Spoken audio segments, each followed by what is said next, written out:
everybody? This is Soren Baker here on Unique Access, and today we have the honor and the privilege of being joined by Brother Marquis. Thank you for coming through, sir. Hey, man, it's my pleasure. Yeah, I've been looking forward to doing this interview with you for a while. How's everybody doing out there? In the middle of the pandemic, man, and all of the chaos. Yeah, I see you got your Adidas mask on, staying sharp and safe. Hey, man, I got to. You know, I'm always trying to wash my hands and sterilize and sanitize, man, and I'm trying to follow the rules of everybody. Well, as you should. No social distancing in the whole nine, you know? Yeah. Well, we're glad that you could make it, and there's so much to talk to you about. We got to give a special shout out to Sir Jinx for linking us up. Yes. Sir Jinx is, been my friend since the 90s, and when he was like, yo, you want to talk to Brother Marquis? I was like, do I? Of course. So Jinx, that's my brother, man. I love that guy. Ooh, he has big energy. Yes, he does. Yes, he does. Sir Jinx is always coming through for us. So yeah, thank you for that. So, Brother Marquis, one of the things I know some people know, but a lot of people don't know, is the California connection with the Two Laugh Crew as far as the origins of it. So, right. So I wanted to you to really explain, being from California, where you're from, Riverside connection and all this stuff before we even get to Miami. So how,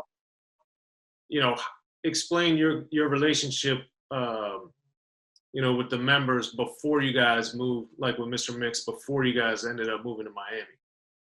Well, I would like to send a big shout out to Rodney because out in Riverside, he was the first one to show me how to write a rhyme, and he was the first guy that I actually made a record with. We made a record when we were in the 9th grade called Rhythm Rock, and the name of the group was called the Caution Crew. And some would say that we probably had one of the first rap singles out in Southern California. I don't know how true that is, but we're somewhere right up in there, probably with Ice-T's Cold Wind Madness or Toddy T or somebody. We're up in there, so they say. But anyway, I met Mr. Mixx, and I met Mr. Mixx actually with Rodney O. We were into the culture back then, breakdancing and rapping and DJing and cutting and scratching and so forth. And we had saw Mr. Mixx, and he was doing definitely a good job. I think I might have picked up the mic and probably started trying to freestyle. And I met Mr. Mixx along with Rodney O. And Mr. Mixx always kept his word. You know what I'm saying? That's why I commend him for keeping his word with me. He said, if I ever have any room to utilize you in any capacity, I will. So I was in New York. I was in New York in the winter, probably winter of 83, I believe, 83, 84 or whatever. And Mr. Mixx gave me an opportunity to go to Miami. But I started making records in Riverside, California in the 9th grade with Rodney O. We made our second record when we were juniors in high school at Riverside Poly. And no, I'm not from California originally. I'm originally from Rochester, New York, where I am right now.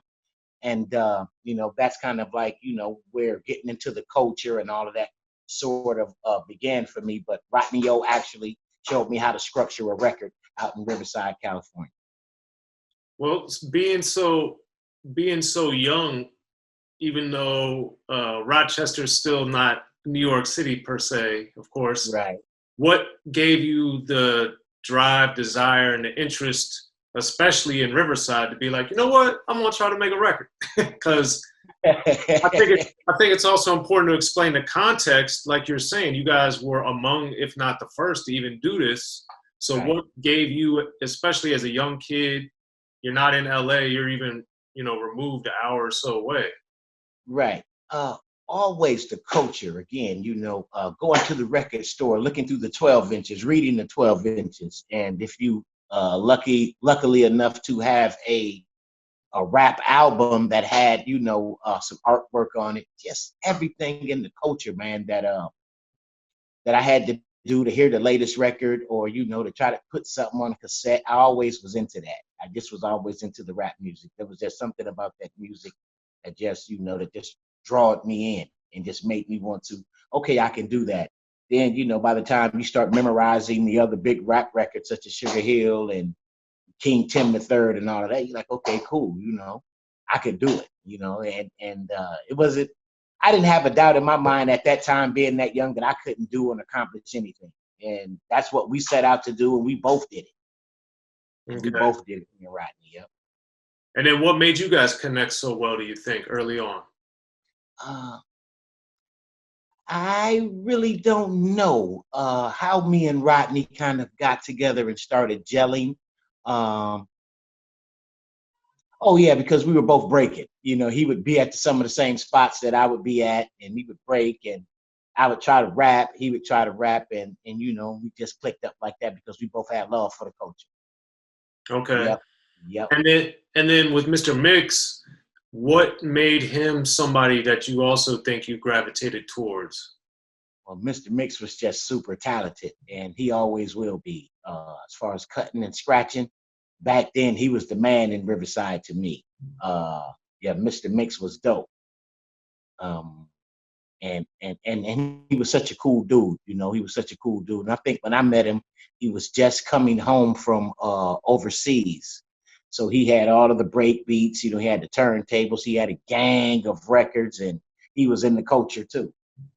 And yeah, he could produce. He was the first guy that ever showed me the second guy that ever showed me a 808 drum machine. And he could make beats and I can rap. So, you know, he would turn on some music and cut and scratch. I remember a couple of times at his mom's house out in Corona, and you know, that's how we started vibing. That's how we started vibing. Yep. Now, this is something we'll talk about in more detail, but since we're talking about Mr. Mixx, we'll talk about this in more detail later. But um, given the beats that he did for Two Live Crew, for Poison Clan, for Frost, on and on and on, why do you think that Mr. Mixx isn't looked at as like one of the premier producers of the 80s and 90s? Well, I would think that, you know, the Two Live Crew situation, you know, everybody just looked at Luke. You know, it was Luke, Luke, Luke, and we didn't hardly say anything. And we, you know, we were kind of like mostly to ourselves, I guess, especially me. I should have been more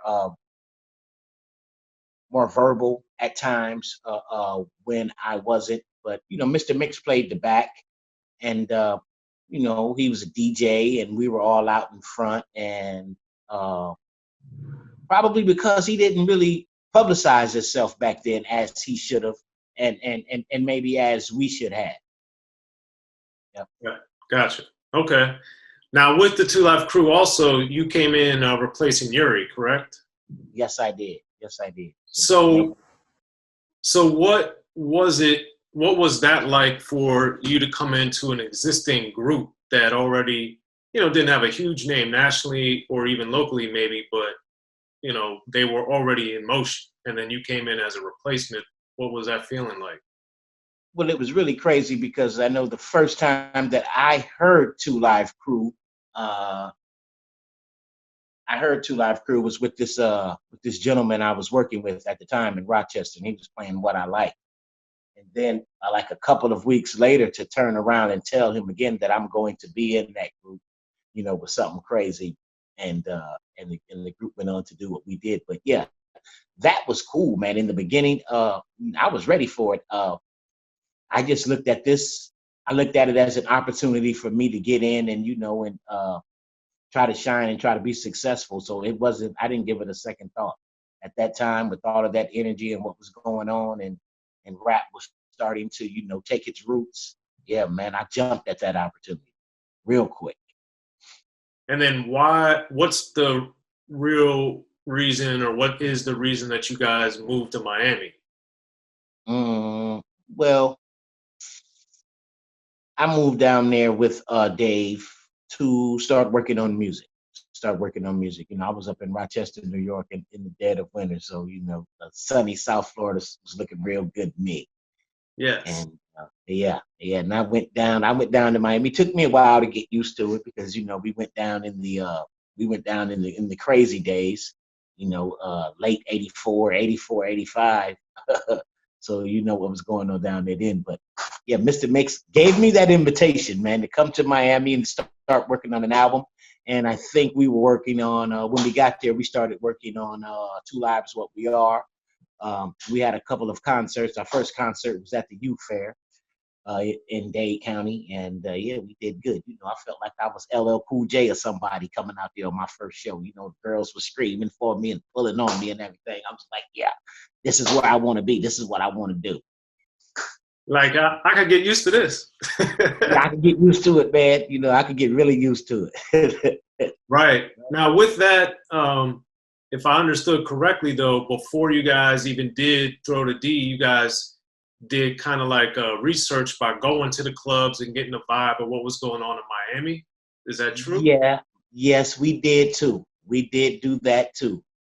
And there was I kept my ears open, and I came up with Move Something, that record, from just being, you know, around Miami and you know, seeing what it was like and being new to the area, trying to pick up some of the vibe and the culture that they had there locally and mix it in with what we were doing. Since Luke was already, you know, really, really embedded into the whole musical scene there in Miami, that was really kind of easy to do. Luke was always DJing somewhere and always saying something crazy on the mic. Right. And then I remember early on in the game, when I first started getting familiar with the Miami version of the Two Live Crew, what everybody then knew was on the records, it would always say unauthorized duplication will get you messed up, effed up by the ghetto style DJs. So once you started being around them, how did you notice that was different from what you saw in Rochester or in Riverside? Oh man, it was definitely a culture shock when I first got to Miami. But you know, I mean, going from New York to Alabama, you know, and back to California and back to New York, you know, I was like, okay, well, these guys, okay, this is the South, kind of the deep South. They kind of, you know, I can kind of relate to them from being from going to Alabama with my grandmother every summer. I'm like, okay, these are like Alabama guys. All right, cool. Got a little bit of, you know, Southern swag in them, and a whole lot of it, and real deep, you know, Southern overtones. So as far as the people in Miami are beautiful, you know, I got to Miami and got right in and started, you know, building relationships and started making friends. Because Miami has a hell of a hospitality, man. Really, really good people. Really, really good people in Miami. Yeah, I've been fortunate. At all. I've been fortunate to have a lot of good times there myself, so I know. Yeah, man, you're gonna have a good time in Miami, baby. They know how to treat you. That good 305 love. You know, you guys had Throw the D, you had D.O.C Love, the Pee Wee Herman, you know, all these different things that went from dances to songs, or the dance became the song, you know. Right. I think that was something that they were doing there, that once again, that Luke probably helped start, the Throw the D dance, some kind of chant or something like that, that where it came from. I remember the dance very, very well. I didn't have anything to do with that song. Remember, that song was out when I joined the group. Right. Yeah. So, you know, I think that was something that Fresh Kid Ice and Mr. Mixx had done, probably with Luke. Right. And the first time I heard that record is when I got to Miami. When I got to Miami, and the record started blowing up. That record started blowing up. So I commend China Man for doing Throw the D. That's a classic. So, given coming in to replace Yuri and then coming in with a pre-existing relationship already with the other two members, with Mixx and Fresh Kid Ice with Luke, how did you find early on your relationship with Luke? Was it more business? Were you guys more friends? Like, what was it like getting to be with him? I really couldn't say what me and Luke were doing. It was a lot of things that I saw off firsthand that, you know, I probably should have corrected, or, you know, or made mention of. But to this day, I really can't say that me and Luke ever sat down and really, really had, you know, a real good conversation. I don't think that me and him basically tried to really get to know each other, and he didn't really try to get to know me. So And I would say this, and even though I made the choice to stay and put myself through all of that 2 Live Crew had to offer, whether bad or good, I was more so there on with Mr. Mixx, more so than Luke. You know, I always felt closer to Mr. Mixx. I could always identify with him better.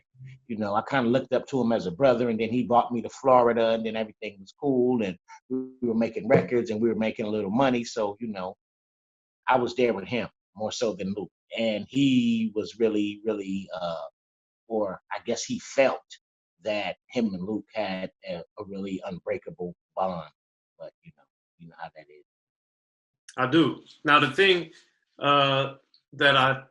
that's interesting to me about you and Luke then is like, again, I've never been in a platinum selling rap group, but I would imagine if the 4 of you in particular, and of course whoever else traveled with you guys, are doing all this stuff together, why do you think you never really had a conversation, or why do you think neither one of you really interacted much with the other, just either downtime or business time or fun? Or I can't really say. Luke was always kind of weird like to me. You know, he done some things that when I first came, like I think the very first or second day that I was there in Miami after he picked me up from the airport, kind of did something that I kind of that I didn't feel comfortable with. So I was always kind of looking at him out of the side of my neck, and then and a lot of things. It was a lot of things. You know, I was in a new place. I didn't feel too comfortable there. I had to make myself really like it, and it was just all new to me. And then Luke has that kind of look to whereas even if he's not or whatever, it's how I guess it's how I perceive someone. But Luke has that kind of look like, I don't know, suspect, or he might be kind of shady. So I always kind of had kind of a little bit of doubts. You know what I'm saying? And yeah, didn't see it, seeing all what was going on in Miami. When I first got there, had to be on your P's and Q's because we came to Miami in the middle of the cocaine cowboy days when it was kind of wild west around there. So you know I thought Luke back then, Luke was younger. I thought he was kind of crazy. I thought Luke was kind of crazy a little bit. So I'm like, this is his hometown. This is his people. Just let that fool just, let him do what he gonna do. And if he gonna be all right, he gonna be all right. Basically. gotcha. So then how did it work with you, Fresh Kid Ice, and Mr. Mixx with what you did do with 2 Live Is What We Are? How did you guys work in the studio, writing? It was fun because it all flew by so fast, and we were gelling, and the chemistry and the energy and the vibe was there, and man, it was just all magical. It was all magical. We were in a 2-bedroom apartment, me and the guys, and Mr. Mixx had everything cooked up, wall full of records, equipment, and you could just wake up and start working. You know what I'm saying? And work all day, man. And that was beautiful. I remember. I guess. Well, how would you say that being in Miami affected you as a writer? Because it sounds like you moved around quite a bit. Yeah. Once you really settled, you got a lot of different backgrounds already. Yeah. It was easy. Especially when we were on the subject. After Throw the Dick came, Throw the D came out. Then okay, cool. Then to the success of that, and we stayed in the sex lane by being in Miami with all those beautiful women. Man, it was nothing, man. It was nothing to get material for music. All you gotta do is just go outside. You're seeing girls with booty shorts on, and it nice and developed and cute. Ass and titties and everything hanging out. I mean, I don't know if hope there's nobody listening that's underage, but yeah, man, all of that sexual content, it was there. All of that material was there. You know how Miami is right now. Everybody want to be naked. Yeah. So with this time in '86, really The only person I knew at this time was really Schoolie D that was being so explicit, but he wasn't super. He didn't. He would have little sections that were explicit, but he didn't do like "We Want Some Pussy." So, what gave you guys the idea to be that brazen with it, that direct? Well, again, we have to thank Brother Luke for that. That was one of the things that he used to always chant while he used to DJ. Hey, we want some pussy. We just thought, I wrote that song. I wrote the lyrics for me and China Man in that record. And yeah, man, to be able to say something like that and to be in Miami and at that particular time, and to and to just go all out, man, against the establishment, not caring about what you're saying and the kind of music that you're making, and it's being accepted. Those were remarkable times. And even that too, it wasn't just the name of the song either. I mean, you talk about running trains, like all kinds of stuff. So like yeah. that, that wasn't just what's that? Thank God the Me Too movement wasn't out back then, buddy, and camera phones. We'd have been fucked up a long time. Yeah, really. And right? And the interesting thing is, like with Get It Girl and that record, those are really the only two super explicit crazy. The rest of it is Mr. Mixx going off. It's you guys boasting about him, about being good rappers or what have you. Yeah. So when you were doing all your shows, or when you guys were even just talking creatively, did you guys be like, oh man, we're going to start the show DJing and doing all this stuff? Or did you just automatically, once you started going, were like, man, we just got to do this type of music, period? Well, yeah, well, after we started putting it together, man, and we were seeing the people's reaction to what we were doing. Yeah. And those other elements started to fall into the live performances, such as Luke being the hype man and whatnot. Yeah, the show came together, man, and until this day, has been one of the best. I think one of the best shows in rap history, because we would blow a lot of groups out of the water, with the girls and what we were saying, and Luke being really loud and crazy, and everything just gelled and just went together at that time. It was beautiful. Yeah, I got to see the glory a little later on, because I wasn't even a teenager yet when I was first learning about you guys and hearing all this. But one of the other things that I thought was great, and maybe you could speak to on the Luke or the Mr. Mixx side or whoever it was, but you guys, with Get It Girl had Dolomite on there, one of the earliest, if not the first time I remember hearing Dolomite on a record. So what did you think adding those little layers? I don't know if you had anything to do with that, but regardless, the reaction of it, like what was the reaction that people would give you or say to you, or did it matter? Or well, that was Mr. Mixx. That was Mr. Mixx's idea with the on the production, with adding all the comedians. And man, they made the song. Mr. Mixx would take a comedian and sample them in there, and basically would just make up a song with that. I mean, it would just help build the record, and that was cool, because I remember listening to Rap 12 Inches and then turning around and putting on a Richard Pryor and a Dolomite album. I mean, they were always around, but at that time, I didn't think, or I would never would imagine that somebody would combine both of them. But hey, that's just the ingenious of Mr. Mixx. That's what he does. That's the 1 and 1.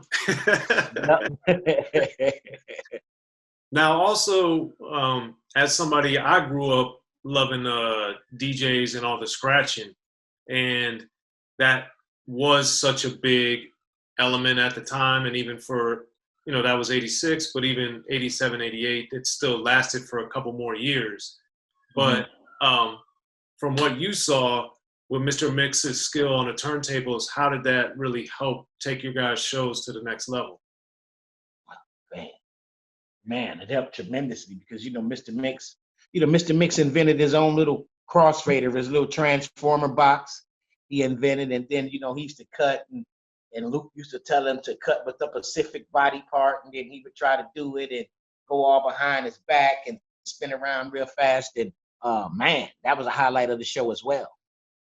That was a highlight of the show as well, because we would always give Mr. Mixx his moment to shine and show his turntablism, his turntable skills in the show. So that was always a part of the show that I would really look forward to. I love seeing him back there in action. It was nothing like live cutting back then, baby. I know. I've got to see a lot of the greats in person, even as a little kid on to till today. And like to see, and of course you and I are talking about when they used records. That's right. The vinyl. And just to see, I never got to see Mr. Mixx in his prime, but I got to see Terminator X and DJ Scratch and Jazzy Jeff and all these other dudes that were astounding. Yes, Egyptian Lover as well. Yes. Did you ever see Egyptian Lover cut? Not in the prime. DJ Aladdin. DJ Aladdin's another one. Yeah, man. I used to have a chance to see I had the opportunity to see Egyptian Lover on the turntables a number of times. And man, he's one of the good ones too. He's one of the great ones too. Yeah. It was all fun because the DJ had to dig in the crate, and you had to have the headphones right here. You had to have one record right here. And you had to see and flip. You had the tape. You had the tape on the record on the label. Man, it was just great. The culture was just the shit back then. Being on the road, what was the reason that you were traveling so much, just as a kid and growing up? Well, my mother moved around from different places, and my grandmother used to always come and get me, and I spent time with my grandmother down in Alabama. Okay. I think about that stuff now. Yeah, think about everything that's going on right now. I'm like, wow, I saw some of that. I mean, I'm a civil rights baby. I was born in '67. Wow. And my grandmother used to come and get me as a little guy. And I remember can't go in there to use the restroom and can't drink that water. We used to ride the bus from New York, and I would get down south and things would change. Yeah. Yeah, I recently did a interview with Krista Glove Taylor, and he was just telling me similar to what you were just saying, like this wasn't his mom or his grandparents or his great grandmother. Like he had to cross the street so he wouldn't get close to white people, or he had to not drink out of a certain water fountain as a little kid. Yep. It's just astonishing that's you guys are a little older than me, but it's basically our lifetime, really. Mm-hmm. It's man. I got a chance to see some of that, man. I mean, I would go downtown with my grandmother, and there would be guys in white sheets collecting money for their cause. And I went to school in Alabama in middle school, and the kids would come in with literature, paraphernalia, pens, and pamphlets, and they would say, "Save the land, join the Klan." I would hear them say that in the classroom. But wow. it was that's how it was. That's how it was, man. That's how it was. Well, one of the things, and this does tie into some of the stuff I was going to talk about now, but as from '86 with Too Loud to What We Are up until Move Something, that '86 to '88 window, as you guys started getting more popular, and then there started becoming some of the legal issues that you guys started running into, what role did you think, believe, see, understand that race was playing in to the problems that you guys were running into legally and with censorship stuff?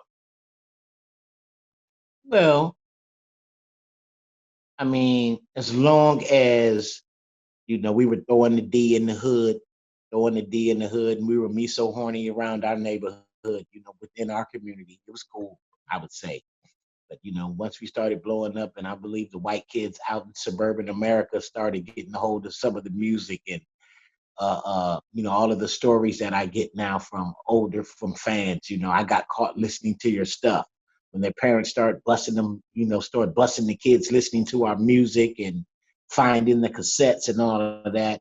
Then it started slowly becoming a problem, and it became a big problem. It took off like wildfire.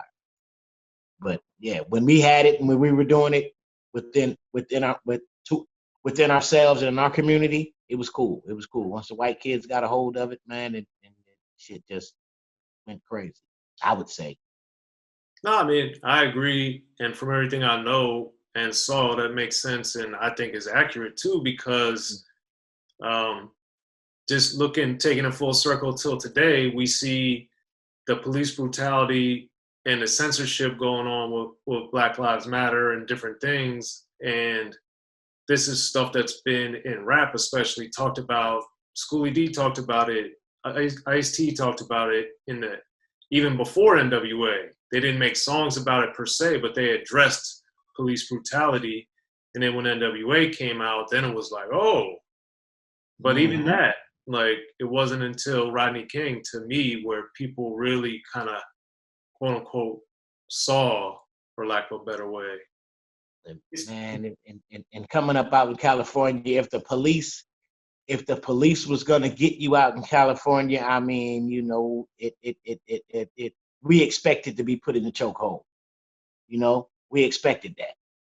You know, I've got put into the chokehold by the LAPD and the Riverside PD. Wow. Yep. So that was always there, man, and you know, that's a fear that we always have in the Black community is the police. Right. You know, some of us, and unfortunately, a lot of us have not had any good dealings with law enforcement. Never. Right. Well, with that being said, when you guys started running into legal trouble, did you endure a lot of police harassment and extra taking it a step further than just arresting you for being profane or pornography or whatever they were calling it? No, I don't recall being called any names, the N-word, or really treated, you know, unjustly when the police would get involved with us, you know, after a concert or something like that. I mean, everything was done cool. You know, sometimes the police would come in and have some type of paperwork. I remember seeing saying that this is what we can do and this is what we can't do, and Two Live Crew is not going to be that explicit, not in my town. I remember some things like that being said, but no, it was no brutality or anything of that sort. Because me, and I pride myself on this, I was always trying to get away. You know, I was always trying to get away. You know, as the police are coming, first thing coming through my mind is run. I'm getting away. So I've never been caught on stage. The police has never caught me doing anything on stage. I had to turn myself in, and when we did get apprehended in Hollywood, Florida, so I was one that had to turn myself in. But I've never went to jail straight off of the stage. Well, congratulations. I had room to run. If I had room to run, I'm running, Jack. Not catching me. That was a wise move. Yeah, man. So that being said, what because the group's persona and the videos were like larger than life and way ahead of the time and all that type of stuff, how would you say you in particular, did you match the lifestyle or was it more on stage? Because I've heard very different things about the different group members, like who was getting down to the main degrees and who wasn't. Hey, man. Well, you know, reputation and perception. You know what I'm saying? Is a reality. Yeah, I know it looked big in life. You know, I look big. I know it looked really, really big, but I never really considered myself. And somebody told me this, that I don't know how to be a celebrity. I don't know how to act. I guess because I came from some meager beginnings, some humble and meager beginnings. I never thought of myself as a celebrity or as somebody special. I never did. I never did. And I never did. And that was just my job, and that's just what I did. Yeah, and in the group, you know, I was kind of wild. I partied a little bit. Yeah, Luke had the money. Chinaman didn't say a lot as he wanted to be like Luke, and Mr. Mixx was really, really, you know, up Luke's ass. So yeah, I mean, It is what it is, man. It is what it is. I guess I lived that. You said your words. Your words. It has been said that your words will create the world around you. So yeah, I talked about that lifestyle with women and all of that, and I've had my fair share of it, I Gotcha. guess. And then one of the other things too, and one of the reasons why I was excited to talk to you as somebody that listened to you with Poison Clan and listened to you, when you did your stuff with Toomp and your solo material and all this other stuff over the years, I know that not only I look at you as a talented writer and somebody that can do a lot of different things, but when you guys, I remember as a kid that either my friends or I started seeing in magazines that you guys weren't looked at as artists per se, or weren't revered for your rhymes, or however you want to look at it. Did you, in the 86, 87, 88 era, when you guys were like selling, doing all this stuff, really getting off the ground and being hugely successful, did you feel that then, or was that something that people just kind of talked about? Did you feel other artists not looking at you guys as like, oh, he's a good lyricist? All the time. Really? All the time. Yeah. New York was running it back then, so nobody liked it. We were coming out of the South doing what we were doing, with the content. Then we had the girls, and the music was fast, and we would go out on stage and try to murder it. So nobody liked us. Nobody liked us. I don't even think New York even liked the West Coast back then. That's just how it was. You know how arrogant New Yorkers are and can be, especially when they're winning. So no, and I don't think that they took us serious. I don't think they took us serious, and that's why I appreciate that we kept coming with records. That we kept coming with more than 2 and 3 hit records, because I guess they looked at us as a gimmick and as a novelty act. Right. Yeah. Yeah, but when you got fans and you got hits, that all goes out the window. Yeah, definitely not a one-hit wonder. Definitely not. Right. And Yeah. and one thing, I again, because I was young, but I remember reading about this or hearing about this, that you guys actually did in this era, the clean shows for the kids or younger kids, and then adult shows. So Yeah. how did that even happen or come about? I don't know. Probably, I guess, for the money. I guess for the money. They would pay the amount that we wanted or that they were getting, and okay, it's a clean show. And me myself, I would always try to sneak in the cuss words on the clean show. I didn't care. If somehow still got away with it. So none of the clean shows were squeaky clean. Trust me. Well, that's a little later, but that was something I always thought was crazy with the As Clean as They Want to Be album, because when I really didn't want to get it at first, but I was like, well, man, I got to support them being positive or looking out for the kids or whatever. But then when I heard it and got it, I was like, wait a minute, this is like almost. That's what I'm saying. It was not clean at all. Not at all. I was like, man, I'm glad I didn't play this on the normal, my normal stereo without the headphones. I've been That's right. Yeah, it still could use some editing. A lot. So as you're going into like Move Something, I always thought it was interesting because, again, being from right outside of D.C., the chants were so big with Go-Go, right. the call and response. So was that the call and response stuff that you and Fresh Kid Ice, did you guys learn that as you went, or did you notice it right away in Miami, like that was so big? That was Luke's thing. That's how they DJ in Miami. They talk over the record. And I couldn't when I first came, I couldn't get it, because I'm just used to a DJ just saying a couple of things and scratching. But in Miami, they would constantly talk over the records, and it would sound good when they catch the break, or it sounds good when they say the word that's just coming up. Like when the DJ know all the lyrics to the song and he can kind of sing along to the song, but just a little bit out over the actual record. Yeah, it sounds real good. And the best that ever did that was Uncle Al. God bless him, dead. Yes. So that was Luke and that Miami style DJing. Okay. That was with all the chants and the call and response.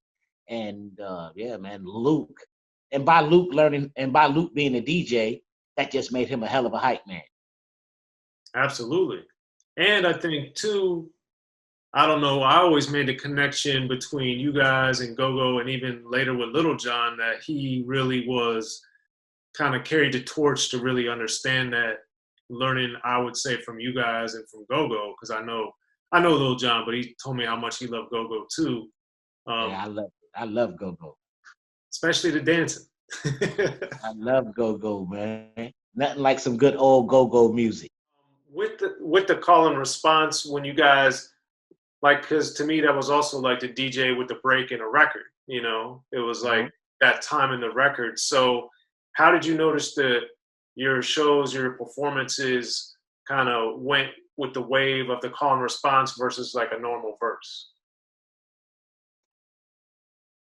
Well, that all depends on the show, because you can get some shows to where the people are just hanging on every word in the verse, and then when they get to Luke's part, they're singing his part too. So yes, that depends on the energy of the people, and most of the time we got great energy from people because we came out, giving them energy. Okay. Yep. And then by the time you get to move something, did you guys, how was your writing changing or evolving? Mm. Uh, I guess I could say it kind of improved on Move Something because more notoriety came. Move Something went gold. I think it was a gold single as well as a gold album. That album went gold as well. And yeah, when Move Something came out, man, that was about it wasn't the start of it all, but that was definitely the kicker that helped get us over the hump. And that album obviously was only the second album, but it was the one where my white friends started listening to Too Loud Crew that didn't listen Right. to the Yeah. first album. We started getting more notoriety nationally when Move Something came about. And what do you think it was that made, because where I grew up, there was a lot of white people that listened to rap, and there was a lot of white at that time, but there were also white kids that didn't really listen to it. They weren't prejudiced or anything. They just, liked other stuff. But Right. that album was one of the ones that was early that I remember, like the white kids that didn't really mess with rap, they liked it. So what was it about Move Something album, do you think, enabled it or made it connect with outside the hood per se?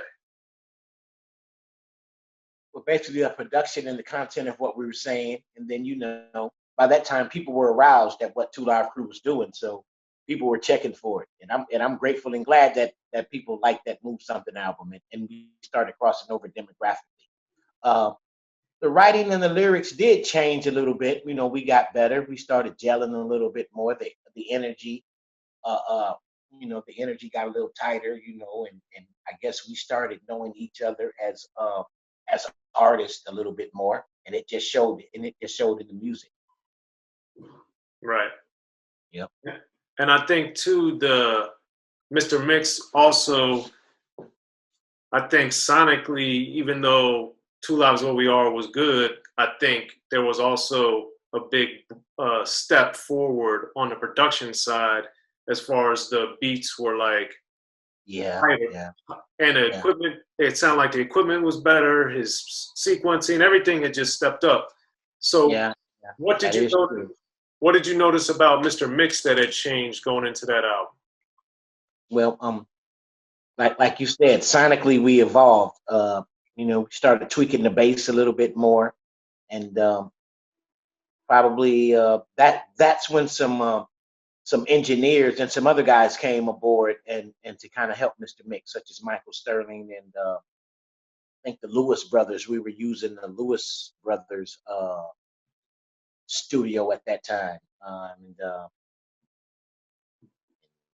I think Mr. Mixx started learning some things and started really getting into his niche as a producer, and and started playing around and experimenting with different sounds and how to tweak the bass and the mid range and all of that, man. And everything just fell together. I would say that was Mr. Mixx evolving because he did all of that work, and it was a lot of work. Back then it wasn't anything digital, so it was all analog, and you had to splice and chop and cut and write and do everything by hand. So I remember coming in the studios and I would see walls and layers of tape, that Mr. Mixx is putting things together just all around the studio. He's splicing and taping. So, hats off to that guy, man. No, he did phenomenal work. And yes, we do. And one of the other things that, people could like or not like your lyrics or whatever, but one thing I noticed with Move Something, it seemed like you guys had fun making it. Just it sounded that way. So what was that true? And if so, why did it sound so fun? Back then, I was wild. I was in a new place, just getting used to Miami. So, I had a lot of energy. I used to always sit around and joke, and I'm glad that all of the fun that I had came across on that album. I guess because we were starting to make a little money and we were getting notoriety, and and I guess we were becoming closer together on the Move Some album, and and if the group is gelling and we got good spirits between each other, then it's going to show in the work. And I'm glad that it did. Yeah, definitely. And the first thing I knew about the album was the album cover. So, So that one was obviously a dramatic departure from standing in front of a Jeep. So what was shooting that cover like? And that was great, to sit down and, always have some women in the pool, and that was good. That was a good time. That photo shoot was really good. It was a really nice time. Wasn't my favorite one. My favorite one was Sports Weekend. That was my favorite. Album cover. But Move Something did the job. I think my favorite is As Nasty As They Want to Be is my favorite cover. I like Sports Weekend better. But Move Something did the job, and I got that record from a Northwestern football game. I went to a Northwestern football game and I seen the cute little cheerleaders talk about Move Something. And I heard that Move Something phrase and kind of inspired me, and Mr. Mixx went home and put something together, him and Chinaman. And then it's interesting you say that because one thing that I've noticed is a lot of artists, Swizz Beatz has said this, lots of people, but they get ideas when they're at sporting events. So did you notice something different about being at a sports thing where like, man, I can use that for a song? Did that happen a lot? Or was it a one-time thing or what? Well, no, that wasn't a one-time thing. I mean, I'm always picking up things. Like even now, I try to get back in and record some stuff. I'll pick up something, out of the course of the day, something from TV, just materials everywhere. Once something sticks in you and you get that and you get inspired, you can do it. But particularly at that game, because it was, it had the little cheerleaders, had their little blue and gold, cheerleading outfits on, talking about Move Something. Yeah, I liked it, man, and we put it together. Yes. Inspiration is everywhere when you're an artist. I mean, it's everywhere. It's everywhere. But sporting events are some good events. Some good events to probably get some material from, because it's a live atmosphere. Things are moving. People are kind of loud and everybody's excited. It's game time. You're amped up. You're hyped. So hey. Yes. All right. Well, Brother Marquis, we're going to wrap up here because we got a lot of good stuff, and we definitely, as he and I both know, there's too much more to talk about. We'll have to come back for a part 2. Yeah. But Brother Marquis, man. Thank you for helping me out with my media teaching. I am going to stop taking so long answering these questions. I'm just going to try to get right No, man, it's the For the beauty's in the details, man. It's all the layers. That's what it's about. this opportunity. Yeah, man. But yeah, we appreciate you coming through the Unique Access, and you know, looking forward to part 2, man. All right, cool. You let me know whenever you're ready, man, and we can link back up.